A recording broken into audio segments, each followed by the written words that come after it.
powerful than word.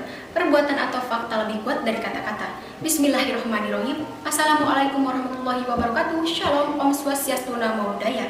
Rekan-rekanku sebangsa dan setanah air, perkenalkan kami dari delegasi tim DERE dengan saya Siti Asia selaku pembicara pertama yang bertugas menyampaikan argumentasi dari pihak pro. Dewan juri yang terhormat, saya akan menyampaikan argumentasi dari pihak pro untuk mendukung mosi kali ini, yakni Undang-Undang ITE membatasi kebebasan berpendapat. Menurut Profesor Jimli Asidiki, demokrasi merupakan konsep kekuasaan dari, oleh, untuk, dan bersama rakyat. Artinya, kekuasaan ini pada pokoknya diakui berasal dari rakyat itu sendiri. Dan karena itu, rakyatlah yang sebenarnya menentukan dan memberi arah serta yang sesungguhnya menyelenggarakan kehidupan kenegaraan. Di mana rakyat juga memiliki hak untuk kebebasan berbicara, berekspresi, kebebasan pers, maupun kebebasan untuk mengadakan perkumpulan di suatu tempat.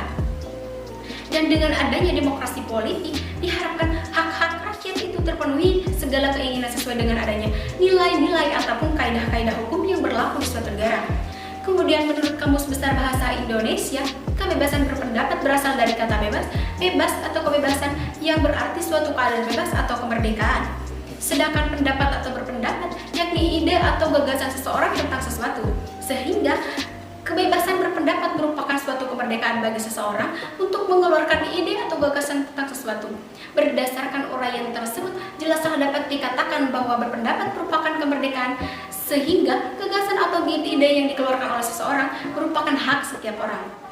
Dewan juri yang terhormat serta rekan berpikir sekalian, lantas bagaimana jadinya jika kebebasan dalam berpendapat dibatasi?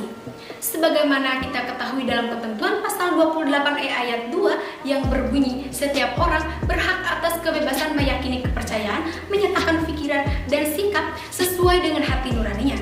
Serta dalam pasal 28E ayat 3 yang berbunyi, setiap orang berhak atas kebebasan berserikat, berkumpul dan mengeluarkan pendapat. Bagaimana tidak, Undang-Undang ITE ini tidak membatasi kebebasan berpendapat karena setiap individu dapat membuat dalih setiap perbuatan dapat dilaporkan. Yang mana kita di sini mengetahui bahwasanya Undang-Undang Nomor 9 Tahun 1998 tentang kemerdekaan menyampaikan pendapat di muka umum, ketentuan pasal 2 yang menyatakan bahwa kemerdekaan menyampaikan pendapat adalah hak setiap warga negara untuk menyampaikan pikiran dengan tulisan dan sebagainya secara bebas dan bertanggung jawab sesuai dengan ketentuan peraturan perundang-undangan yang berlaku. Namun dalam hal ini dianggap sebagai sebuah penghinaan, dihadapkan dengan sebuah pasal karet yang mana ketentuan pidananya jika seseorang merasa terhina atau tercemar nama baiknya, maka akan melapor, dan dengan adanya delik aduan tersebut, maka Undang-Undang ITE ini berlaku secara sah. Artinya, dalam hal ini jelaslah bahwa setiap orang berhak untuk berpendapat, namun dengan cara yang baik dan benar. Sebagaimana penjelasan yang tertuang dalam Undang-Undang Dasar Negara Republik Indonesia tahun 1945, bahwasanya tidak ada bahkan dapat menimbulkan suatu masalah yang dapat mengkriminalisasi seseorang yang ingin mengeluarkan pendapat dan berbicara. Karena saat ini banyak media sosial yang dapat digunakan oleh masyarakat untuk menuangkan pendapatnya, terutama pada dunia maya. Sedangkan dalam Undang-Undang ITE dijelaskan bahwasannya jika ada orang yang menuliskan suatu pendapat yang baik sengaja atau tidak sengaja menyinggung seseorang atau membuat nama baik seseorang terancam, dapat dijatuhi pidana, baik penjara ataupun pidana denda dengan ancaman yang cukup berat bagi para pelanggarnya. Perlu diketahui bahwasannya adanya Undang-Undang ITE ini untuk menindaklanjuti setiap perbuatan yang mencederai psikologi seseorang, sebagaimana yang dilindungi oleh hukum ialah nyawa, benda, harta, dan kehormatan. Bukankah seharusnya keberlakuan suatu norma hukum dalam perundang-undangan harus sesuai dengan kebutuhan masyarakat, bukan malah menghilangkan hak-hak masyarakat, sehingga dalam hal ini pemerintah harus lebih bijak dalam membuat suatu aturan. Lalu tim pro membawa sebuah alternatif untuk menyelesaikan kasus ini secara lebih efektif. Yang pertama, pemerintah harus menetapkan teori kritis yang membuat ketetapan hukum yang bijak dalam mempertimbangkan setiap kasus yang diduga menjadi kasus terkait Undang-Undang ITE. Yang kedua, masyarakat sebagai penyuara aspirasi harus sangat bijak dalam menyampaikan aspirasi tersebut dengan tidak ada unsur psikologis yang mengganggu seseorang. Yang ketiga, pemerintah harus memberikan sosialisasi kepada masyarakat baik yang terlanggar haknya ataupun tidak sebagai bentuk pemulihan dan mencegah timbulnya kembali pelanggaran. Oleh karena itu, pihak pro bangga untuk mendukung mosi kita pada kali ini. Sekian dan terima kasih. Kemampuan hukum mengejar faktanya. Sebelum kami tim kontra menyampaikan argumentasi kami, izinkanlah kami memaparkan 3 cakupan terlebih dahulu, yaitu definisi kebebasan berpendapat, latar belakang, dan batasan. Dalam pasal 1 Undang-Undang Nomor 9 Tahun 1998 tentang kemerdekaan menyampaikan pendapat di muka umum, definisi kemerdekaan menyampaikan pendapat adalah hak setiap warga negara dalam menyampaikan pikiran secara lisan dan tulisan, secara bebas dan bertanggung jawab sesuai peraturan perundang-undangan yang berlaku. Selanjutnya mengenai latar belakang. Pada tahun 2020, masyarakat Indonesia tercatat memiliki 338 juta mobile phone connection dengan jumlah pengguna internet sebanyak 175,4 juta. Data tersebut berdasarkan survei oleh Asosiasi Penyelenggara Jasa Internet Indonesia. Saat ini marak terdapat ujaran kebencian yang dapat mencederai penghormatan kemajemukan yang menjadi nilai pokok masyarakat Indonesia. Jika hal tersebut dibiarkan tanpa kendali, akan membuka peluang bagi berkembangnya praktik diskriminasi dan kekerasan kepada kelompok minoritas. Padahal nyatanya Dewan Juri yang terhormat, setiap negara memiliki kewajiban dan menjamin hak asasi manusia bagi semua orang tanpa pembedaan berdasarkan apapun.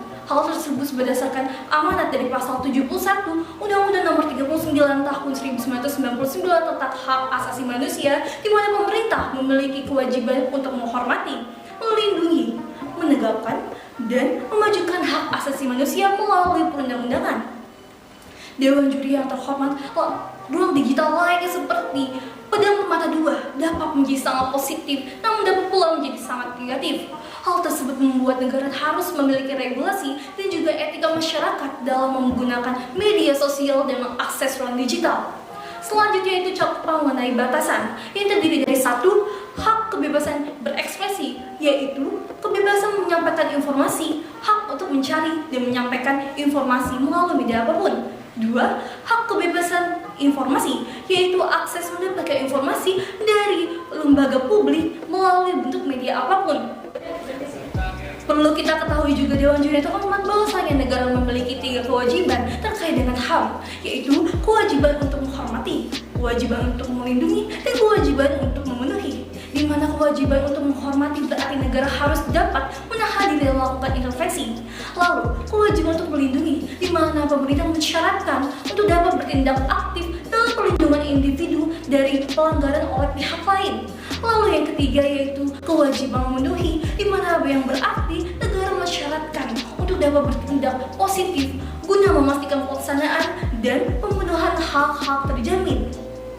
Hadirnya Undang-Undang ITE dapat menjadi pembatas untuk dapat melindungi hak yang seharusnya dapat dilindungi. Hal tersebut berdasarkan ketentuan dari hukum pidana, bahwasanya yang dapat dilindungi oleh hukum pidana yaitu badan, nyawa, harta, dan kehormatan. Hal tersebut ada dalam pasal 45 Undang-Undang Nomor 19 Tahun 2016 tentang perubahan atas Undang-Undang Nomor 11 Tahun 2008 tentang informasi dan transaksi elektronik. Dan dalam pasal 40 ayat 1 sampai 2B pun secara tegas memberikan mandat kepada pemerintah untuk dapat melakukan 3 hal, yaitu perlindungan kepentingan publik dari muatan yang bertentangan dengan peraturan perundangan. 2. Pengendalian, pencegahan penyebaran luasan dan penggunaan muatan yang bertentangan dengan undang-undang.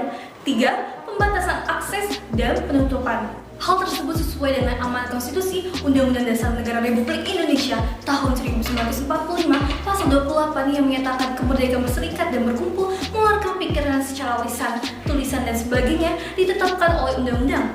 Ketentuan ini mengakomodasi akan perlindungan dan jaminan hak kebebasan berpendapat yang dijunjung tinggi oleh negara Indonesia. Undang-Undang ITE tidaklah menentang hak kebebasan berekspresi, melainkan melindunginya. Sebagaimana dalam pasal 45A, di mana setiap orang yang dengan sengaja menyebarkan informasi dengan tujuan untuk menimbulkan rasa benci dan permusuhan terhadap individu maupun kelompok lain dapat dikenakan pidana. Hal tersebut relevan dengan pasal 23 ayat 2 Undang-Undang Nomor 39 Tahun 1999 tentang hak asasi manusia, di mana setiap orang bebas untuk mempunyai, mengeluarkan, menyebarluaskan pendapat sesuai hati nuraninya secara lisan maupun tulisan, dengan mempertimbangkan nilai-nilai agama, kesusilaan, ketertiban, kepentingan umum, dan keutuhan negara. Oleh karena itu, Dewan Juri yang terhormat, dari paparan tersebut terbukti bahwasanya Undang-Undang ITE tidaklah membatasi hak kebebasan berpendapat seseorang, melainkan melindungi hak dari setiap warga negara. Sekian dan terima kasih. sudahlah pasti memiliki dua buah sisi yang berbeda, di mana kedua sisi tersebut sangatlah penting untuk kita lihat. Sebelum pada akhirnya kita dapat menentukan kebenaran untuk menerima salah satunya. Saya, Claudia Afiona, selaku pembicara ketiga, akan menyampaikan konklusi pada perdebatan kali ini. Rekan-rekan berpikir sekalian, seperti apa yang sudah dipaparkan oleh pembicara pertama pada tim kami, bahwasanya kebebasan berpendapat merupakan suatu kemerdekaan bagi seseorang untuk menyampaikan ide, gagasan tentang sesuatu. Dan kebebasan berpendapat merupakan salah satu hak asasi manusia yang dimiliki oleh setiap warga negara. Oleh karenanya, kebebasan berpendapat di sini haruslah dihormati dan dijunjung tinggi serta dilindungi. Dalam konstitusi negara, Undang-Undang Dasar Negara Republik Indonesia tahun 1945 telah mengatur tentang perlindungan kebebasan berpendapat yang termuat pada pasal 28E ayat 2 dan 28E ayat 3. Selanjutnya, Undang-Undang ITE bertujuan sebagai pembatas di mana seseorang melindungi hak-hak yang seharusnya dilindungi. Namun, disayangkan Undang-Undang ITE hadir sebagai pembatas kebebasan seseorang untuk berpendapat yang membuat setiap orang dapat berdalih untuk melaporkan orang yang berpendapat atau malah berdalih untuk tidak dilaporkan ketika dianggap melakukan perbuatan salah. Kemudian, sebagaimana yang telah dipaparkan dari pembicara kedua tim kami, bahwasanya setiap negara mempunyai 3 kewajiban terkait HAM, yaitu kewajiban untuk menghormati, melindungi, dan memenuhi. Yang dimana kewajiban itu untuk menghormati berarti negara harus menahan diri untuk melakukan intervensi. Lalu, kewajiban untuk melindungi yang berarti mensyaratkan negara untuk bertindak aktif dalam melindungi individu dari serangan pihak lain, dan kewajiban untuk memenuhi yang berarti negara dipersyaratkan untuk melakukan tindakan-tindakan positif guna memastikan pelaksanaan dan pemenuhan hak-hak yang terjamin. Negara harus memiliki regulasi dan etika masyarakat dalam menggunakan media sosial dan mengakses ruang digital. Hadirnya Undang-Undang ITE berperan sebagai pembatas di mana seseorang melindungi hak-hak yang seharusnya dilindungi sebagaimana ketentuan hukum pidana, bahwa yang perlu dilindungi oleh hukum adalah nyawa, badan, harta, dan kehormatan. Hal ini termuat di dalam pasal 45 ayat 3 Undang-Undang Nomor 19 Tahun 2016, perubahan Undang-Undang Nomor 11 Tahun 2008 tentang Informasi dan Transaksi Elektronik. Akhir kata, Undang-Undang ITE diharapkan menjadi alat untuk melindungi hak-hak masyarakat dan menjadi alat untuk melindungi kebebasan berbicara serta berpendapat. Namun, kebebasan berpendapat juga harus memperhatikan hak orang lain dan harus pada tempatnya serta tunduk pada hukum, sehingga tidak merugikan orang lain. Baik, saya cukupkan konklusi dari saya pada perdebatan kali ini. Burung Irian, burung cendrawasih, cukup sekian dan terima kasih. Wassalamualaikum warahmatullahi wabarakatuh. Setiap kata yang dituliskan adalah cerminan dari apa yang difikirkan. Perbedaan pendapat yang jujur dianggap sebagai tanda kemajuan. Saling menghormati dan menghargai pendapat Untuk Indonesia yang lebih baik.